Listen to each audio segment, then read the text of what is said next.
Students, आज third unit में हम नया टॉपिक पढ़ेंगे। इससे पहले हमने कल्चर पढ़ा था और आज हम पढ़ेंगे सोशलाइजेशन यानी समाजीकरण। हमने कल्चर वाले टॉपिक में कहीं ना कहीं समाजीकरण शब्द का उल्लेख किया था कि संस्कृति जो है व्यक्ति समाजीकरण की प्रक्रिया के माध्यम से सीखता है। आज उसी समाजीकरण को हम यहाँ एक टॉपिक के रूप में पढ़ेंगे। क्या होता है समाजीकरण? औपचारिक रूप से अगर मैं बताऊं आपको तो समाजीकरण क्या है कि एक सीखने की प्रक्रिया है, एक लाइफ लॉन्ग सीखने की प्रक्रिया है, जिंदगी भर चलने वाली प्रक्रिया है। क्योंकि मनुष्य जन्म से लेकर जब तक जीवित है, मरने से पूर्व तक वो लगातार हर उम्र में सीखता रहता है। तभी तो ये कथन बना हुआ है ना कि सीखने की कोई उम्र नहीं होती। यानी मनुष्य सारी जिंदगी कुछ ना कुछ सीखता रहता है। परिवार में, पड़ोस में, मित्रों से, स्कूल से, कॉलेज से, जिन ऑफिस और कार्यालयों में वो काम करता है, जिन संस्थाओं के वो टच में आता है, धार्मिक संस्थाएं, राजनीतिक संस्थाएं, मीडिया, टेलीविजन, कंप्यूटर्स, जितने भी स्पोर्ट्स, जितने भी संस्थाएं हैं, वो सब मनुष्य को कुछ न कुछ जिंदगी भर सिखाती रहती हैं और मनुष्य जिंदगी भर उनसे सीखता रहता है। सीखने की इसी प्रक्रिया को हम सोशलाइजेशन यानी समाजीकरण कहते हैं। चलिए देखते हैं अब आगे। समाजीकरण क्या है, इसको और डिटेल में हम समझने की प्रयास करते हैं कि मनुष्य को सामाजिक सांस्कृतिक प्राणी बनाने की जो प्रक्रिया है वो समाजीकरण है। ठीक है, यानी हम सीखने के पश्चात ही सामाजिक और सांस्कृतिक प्राणी बनते हैं। क्या सीखने के बाद? संस्कृति, कल्चर। इससे पहले के चैप्टर में भी हमने पढ़ा था कि संस्कृति सीखने की जो प्रक्रिया है वो समाजीकरण है। तो समाजीकरण की प्रक्रिया के माध्यम से या सीखने की जो प्रक्रिया है उससे हम संस्कृति, मूल्य, प्रतिमान ये सब सीखते हैं और अपने जीवन का अंग बनाते हैं।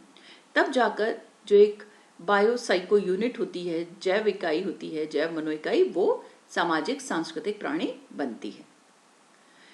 समाजशास्त्रीय दृष्टि से समाजीकरण सीखने की एक प्रक्रिया है जिसके अंतर्गत व्यक्ति या मनुष्य अपने समूह तथा समाज की मूल्य प्रणालियों को, आचार संहिताओं को, विश्वास व्यवस्थाओं इत्यादि का आंतरिकरण करता है, यानी अपनी जिंदगी में उतारता है, इंटरनलाइज करता है, ताकि वह समाज का एक प्रकार्यात्मक सदस्य बन सके, यानी समाज का में एक्टिव रोल परफॉर्म कर सके। हम ये भी तर्क दे सकते हैं कि समाजीकरण की प्रक्रिया के माध्यम से समाज या समूह की सांस्कृतिक विरासत जो है वो मौखिक एवं लिखित परंपराएं एक पीढ़ी से दूसरी पीढ़ी को नियमित रूप से हस्तांतरित होती हैं। कैसे भाई? पहली चीज ये सीखने की प्रक्रिया है।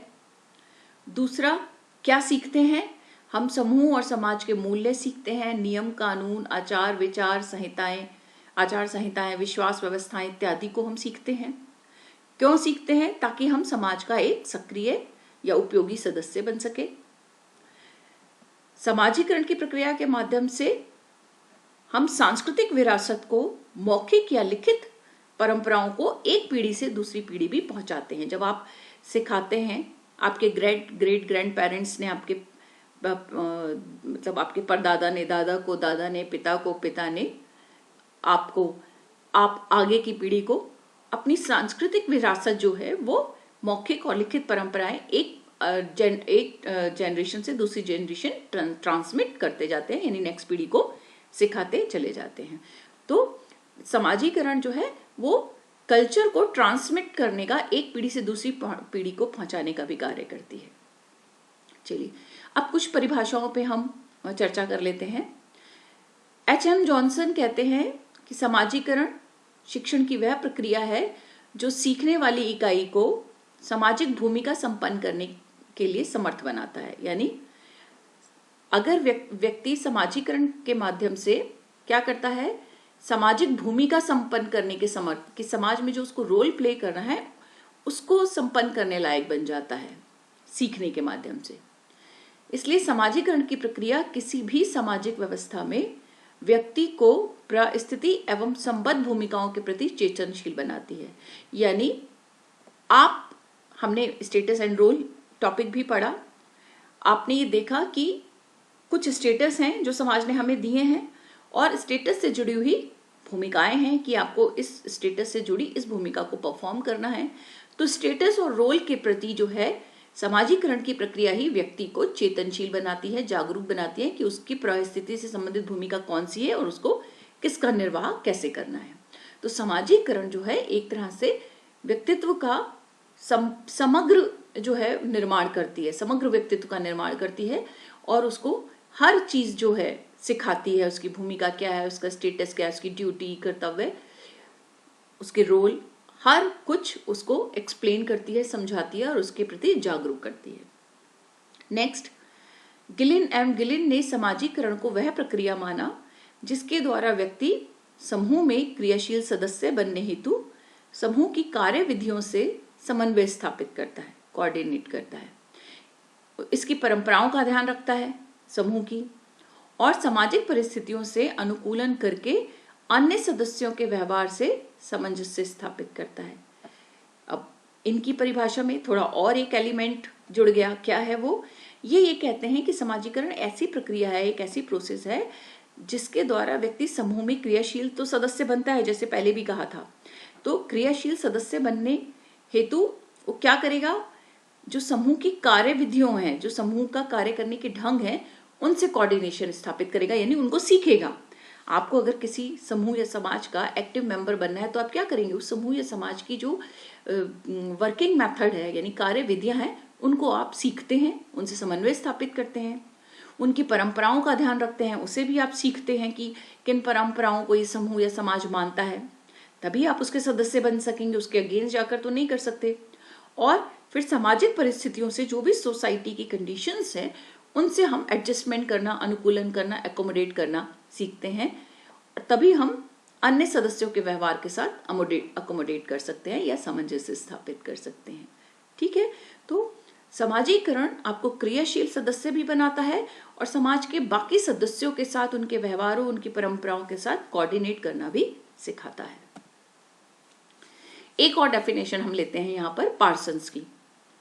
पार्सन्स कहते हैं कि पार्सन्स ने भी समाजीकरण को सांस्कृतिक मूल्यों का आंतरिकरण माना है, यानी internalization of cultural values is socialization. समाजीकरण के माध्यम से हम जो सांस्कृतिक मूल्य होते हैं किसी भी समाज के, कल्चरल वैल्यूज होते हैं, उनको इंटरनलाइज करते हैं, यानी अपनी जिंदगी में उतारते हैं, अपने व्यक्तित्व का हिस्सा बनाते हैं। इस आंतरिकरण के द्वारा वे सांस्कृतिक मूल्य व्यक्तित्व व्यवस्था का सावयवी अंग बन जाते हैं, यानी उसके जीवन का हिस्सा बन जाते हैं। इसके परिणाम स्वरूप समाज सम्मत व्यवहार, यानी समाज के अनुरूप व्यवहार की संभावनाएं अधिक व्यापक हो जाती हैं। अगर आप समाज द्वारा निर्मित सांस्कृतिक मूल्यों को अपनी जिंदगी का हिस्सा, अपने व्यक्तित्व का हिस्सा बना लेंगे तो क्या होगा? समाज के अनुरूप व्यवहार करने की संभावनाएं अधिक बढ़ जाती हैं, क्योंकि आपने उनके मूल्यों को अडॉप्ट कर लिया, अपने अंदर उतार लिया। पार्सन्स के इस तर्क के आधार पर यह निष्कर्ष निकाला जाता है कि समाजीकरण की प्रक्रिया सामाजिक नियंत्रण की निरंतरता में प्रभावशाली भूमिका निभाती है।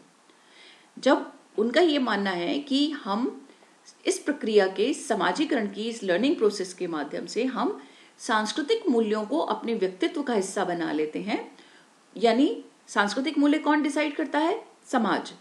तो इसका मतलब हम समाज के अनुरूप चलने के लिए तैयार हो जाते हैं। तो जब आप समाज के अनुरूप चलने के लिए तैयार हो जाते हैं तो समाज में नियंत्रण स्थापित हो जाता है। तो इनका ये कहना है कि समाजीकरण एक तरह से सामाजिक नियंत्रण को में महत्वपूर्ण भूमिका निभाती है। ठीक है, तो आपने तीनों परिभाषाओं में देखा, गिलिन, जॉनसन और पार्सन्स, कि समाजीकरण क्या क्या रोल परफॉर्म करती है और समाजीकरण हमें किस तरह से समाज के साथ कोऑर्डिनेशन करना और उसका सक्रिय सदस्य बनाना सिखाती है। अतः समाजीकरण जीवन भर चलने वाली शिक्षण प्रक्रिया है जिसके माध्यम से व्यक्ति कौन? जब हमने पढ़ा था संस्कृति में कि जब मनुष्य पैदा होता है तो वो जैव मनो इकाई होता है, यानी उसके पास शरीर है और मस्तिष्क है। तो समाजीकरण जीवन भर चलने वाली ऐसी शिक्षण प्रक्रिया है जिसके माध्यम से जैव मनो इकाई सामाजिक सांस्कृतिक प्राणी में बदल जाता है और समाज का सक्रिय सदस्य बनता है। ठीक है, हमारा जो जब मनुष्य को सामाजिक प्राणी क्यों कहते हैं? जब वो संस्कृति को सीख लेता है, और सीखता कैसे है? Through the process of socialization, जिसमें वो सांस्कृतिक मूल्यों को सीखता है, व्यवहारों को सीखता है, प्रतिमानों को सीखता है, विश्वास व्यवस्थाओं को सीखता है, और ये सब सीखकर वो समाज सम्मत व्यवहार सीखकर समाज का सक्रिय सदस्य बन जाता है। चलिए आगे देखते हैं। अब समाजीकरण की कुछ विशेषताओं की चर्चा करते हैं। पहला, जैसे कि हम जो विभिन्न परिभाषाओं में हमने पढ़ा है उसमें से ही बहुत सारे पॉइंट्स आपके सामने आएंगे। जैसे समाजीकरण जीवन पर्यंत चलने वाली सामाजिक प्रक्रिया, हमने कहा था जब तक हम जीवित हैं, मनुष्य जन्म लेने से मृत्यु तक जो कुछ भी उसका टाइम स्पान है, लाइफ स्पान है, उनमें हमेशा कुछ ना कुछ सीखता रहता है। तो ये जीवन भर चलने वाली प्रक्रिया है। समाजीकरण सीखने की प्रक्रिया है। बिल्कुल, हम हमेशा कुछ ना कुछ सीखते रहते हैं, लर्न करते रहते हैं। समाजीकरण एवं व्यक्तित्व विकास के मध्य घनिष्ठ संबंध पाया जाता है। यानी हमने कहा था कि समाजीकरण के माध्यम से जब आप कुछ सीखते हैं तो सीख के वो किसका अंग बनता है? आपकी पर्सनालिटी को डेवलप करता है, आपके व्यक्तित्व का अंग बनता है, तो आपकी पर्सनालिटी डेवलप होती है। तो समाजीकरण में और व्यक्तित्व विकास में क्लोज रिलेशनशिप है, यानी घनिष्ठ संबंध है। नेक्स्ट, समाजीकरण की प्रक्रिया में सातत्य, विच्छिन्नता व परिवर्तन तीनों की उपस्थिति देखी जा सकती है। यानी समाजीकरण में निरंतरता भी है, स्टॉप भी हो जाती है, कभी कभी रुक भी जाती है, एक स्टैग्नेंट वाली स्टेज आ जाती है, और फिर परिवर्तन। तो तीनों ही प्रक्रियाएं समाजीकरण में हम देख सकते हैं। स्वनियंत्रण, सामूहिक नियंत्रण और संस्कृति के हस्तांतरण में भी समाजीकरण महत्वपूर्ण योगदान करता है। ये हमने देखा, जब आप संस्कृति को सीखते हैं, सामाजिक मूल्यों को सीखते हैं, तब आप अपने ऊपर नियंत्रण करना, सामूहिक नियंत्रण और संस्कृति का एक पीढ़ी से दूसरी पीढ़ी को हस्तांतरण करना भी सीखते हैं। समाजीकरण वंशानुगतता के अवयव को हतोत्साहित करता है और सामाजिक परिवेश को महत्व देता है। यानी समाजीकरण में ऐसा नहीं है कि ये कोई हेरिडिटरी है कि जो उन्होंने सीखा वही आप सीखेंगे, नहीं। ये हेरिडिटरी के एस्पेक्ट्स को, जो वंशानुगतता कोई चीज है, उसको इंपॉर्टेंस नहीं देता, बल्कि हमारा जैसा आपको सामाजिक परिवेश मिलेगा, नेचुरल व्यक्ति वैसा ही सीखेगा। तो जब सामाजिक परिवेश बदलता रहता है तो नेचुरली बच्चे का समाजीकरण भी, उसका शिक्षण प्रक्रिया भी बदलती रहती है। तो समाजीकरण के लिए हेरिडिटरी का जो एलिमेंट है वो इम्पॉर्टेंट नहीं है, बल्कि सामाजिक परिवेश जो है, सोशल इन्वायरमेंट, वो बहुत इंपॉर्टेंट है। सामाजिक और सांस्कृतिक विशिष्टता तथा सांस्कृतिक परिवर्तन की अनवरत उपस्थिति समाजीकरण की अन्य महत्वपूर्ण विशेषता है। यानी हर समाज की संस्कृति विशिष्ट होती है। हमने पढ़ा कि संस्कृति विशिष्ट होती है, सांस्कृतिक परिवर्तन होते हैं, ये निरंतर चूंकि चलते रहते हैं, तो ये सब भी समाजीकरण को प्रभावित करते हैं, महत्वपूर्ण भूमिका निभाते हैं। समाजीकरण बहुस्तरीय प्रक्रिया है। कैसे है बहुस्तरीय? जब जो जन्म से मृत्यु तक चलती रहती है, शैशवावस्था, बाल्यावस्था, किशोरावस्था, युवावस्था, प्रौढ़ावस्था एवं वृद्धावस्था तक, मनुष्य जन्म से मृत्यु तक हर आयु के पड़ाव में कुछ ना कुछ सीखता रहता है, इसलिए हम इसको बहुस्तरीय प्रक्रिया कहते हैं। शैशवावस्था से आप वृद्धावस्था तक हमेशा कुछ ना कुछ सीखते रहते हैं, तो इसमें बहुत सारे चरण हो गए, तो बहुस्तरीय मल्टी लेवल प्रोसेस है ये। इन्हें समाजीकरण की अवस्थाएं या चरण कहा जा सकता है, जिनकी चर्चा हम अपने इस टॉपिक में करेंगे, यानी हम अपने नेक्स्ट लेक्चर में करेंगे डिटेल में। अब दो और पॉइंट हम यहाँ चर्चा कर लेते हैं। एक है, हम इसे टाइप्स ऑफ सोशलाइजेशन कहेंगे। एक है प्राथमिक समाजीकरण और एक है द्वितीयक समाजीकरण। प्राथमिक समाजीकरण यानी प्राइमरी सोशलाइजेशन क्या होता है? जैसे इसके नाम से पता चल रहा है, आपने जब सेकेंड यूनिट में ग्रुप टॉपिक पढ़ा था और primary group and secondary group पढ़ा था, ये उसी से रिलेटेड है लगभग, कि जब प्राइमरी मतलब प्राथमिक समाजीकरण का अभिप्राय जीवन के प्रारंभिक काल में, सामान्यतः हम इसे किशोरावस्था तक की एज लेते हैं, कि जीवन के प्रारंभिक काल में सीखने की प्रक्रिया से है, जो जीवन की जैविकीय एवं सामाजिक निरंतरता के लिए अनिवार्य है। इस प्रक्रिया में परिवार, मित्र समूह और अन्य प्राथमिक समूह की भूमिका महत्वपूर्ण होती है। यानी जो प्राइमरी ग्रुप है, परिवार, मित्र और पड़ोस, ये आपको जो कुछ भी सिखाते हैं, और प्रारंभिक अवस्था में हम इन्हीं के टच में आते हैं, चूंकि तो शैशव अवस्था से लेकर किशोर अवस्था तक की जो अवस्था है उसमें जो समाजीकरण या सीखने की प्रोसेस चलती है वो प्राथमिक समाजीकरण कहलाती है और प्राथमिक इकाइयों द्वारा या प्राथमिक समूहों द्वारा की जाती है। तो इसे हम प्राथमिक समाजीकरण या प्राइमरी सोशलाइजेशन कहते हैं। परिवार मनुष्य की प्रथम पाठशाला कहलाती है। तो परिवार से प्रारंभ होता है, फिर मित्र बनते हैं, अड़ोस पड़ोस है। तो इन सब से जो हम बेसिक शिक्षण लेते हैं, अनौपचारिक शिक्षण लेते हैं, वो प्राथमिक समाजीकरण में सम्मिलित होता है। फिर है सेकेंडरी सोशलाइजेशन, द्वितीयक समाजीकरण। सीखने की वह प्रक्रिया जिसके द्वारा व्यक्ति उन सामाजिक आवश्यकताओं की पूर्ति के विषय में ज्ञान प्राप्त करता है जो उसके व्यक्तित्व को व्यापक बनाता है तथा समाज में उसकी प्रतिष्ठा और सम्मान को निर्धारित और प्रभावित करता है। जैसे विद्यालय या कोई भी अन्य द्वितीयक समूह है, राज्य है, कानून है, ये सब जो उसको सिखाते हैं, उसका समाजीकरण करते हैं, ये द्वितीयक समाजीकरण यानी सेकेंडरी सोशलाइजेशन कहलाता है। तो प्राथमिक समाजीकरण जो प्राथमिक समूह द्वारा किया जाता है, अनौपचारिक तरीके से किया जाता है, और द्वितीयक समाजीकरण जिसके द्वारा हम अपनी उन सेकेंडरी आवश्यकताओं की पूर्ति करते हैं जिससे हमारा जो व्यक्तित्व का विकास है और ज्यादा व्यापक होता है, समाज में प्रतिष्ठा और सम्मान मिलती है, और द्वितीयक समूहों द्वारा जो जिम्मेदारी निभाई जाती है उसे हम द्वितीयक समाजीकरण कहते हैं, सेकेंडरी सोशलाइजेशन कहते हैं। चलिए बच्चों, यहां तक हमने प्रयास किया समाजीकरण के अर्थ को समझने का, विभिन्न परिभाषाओं के माध्यम से, विभिन्न विशेषताओं के माध्यम से, और दो प्रकार जो है प्राथमिक और समाजीकरण, उनके माध्यम से हमें ये समझ में आया कि समाजीकरण वास्तव में क्या है, कैसे होती है, उसको हमने जानने का प्रयास किया।